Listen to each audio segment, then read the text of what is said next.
as she's pumping water from the well.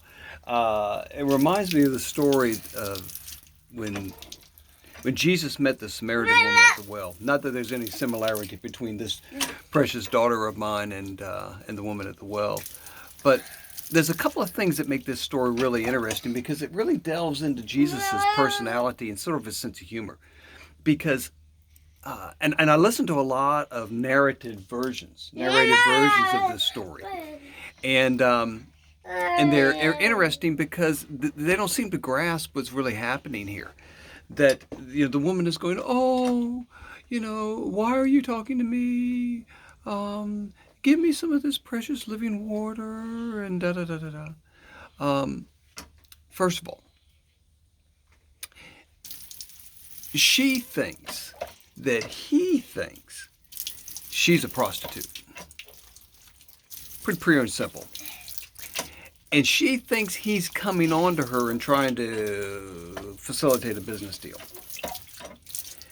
She's a woman of reputation in town.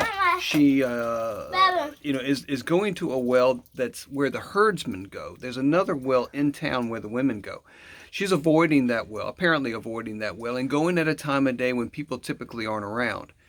Now, another part of this story that we really need to know in order to get a clear glimpse of what's happening is there is living water and there's dead water.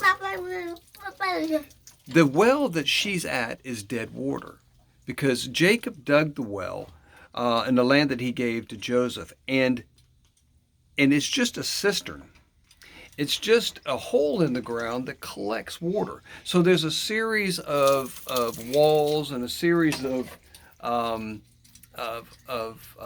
ductwork that funnels the rainwater into this well. And then there's a cap put over it to keep animals from falling in and dying and other things that contaminate the well. So when they're talking, keep in mind that there are living wells, which are those wells that are dug and have a stream running underneath them, feeding them the cool water, the clean water, the fresh water. And then there is dead wells with quote unquote dead water. So he is sitting there and she comes up and he says, give me some water, like an opening line. But he's being serious.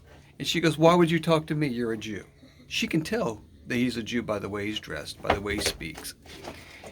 And he says, if you knew who you were talking to, you would be all excited and know that I can offer you living water. She goes, yeah, sure. Sure, you're all that in sliced bread. And you don't even know that this is dead water. This is not living water. Where are you going to get living water? You don't even have a bucket. You don't have a rope. You got nothing. Get down to business. Tell me what you want. Tell me what we're doing here. Do you think you're better than Jacob, our father? And Jesus starts to open up some things to her. And she's still not catching on. And he's kind of messing with her. But when he starts really opening up that we're not talking about the same thing. But I care enough about you not to despise you, not to hold grudges of past history from our ancestors. But I love you and care about you enough to where I'm willing to joke around with you.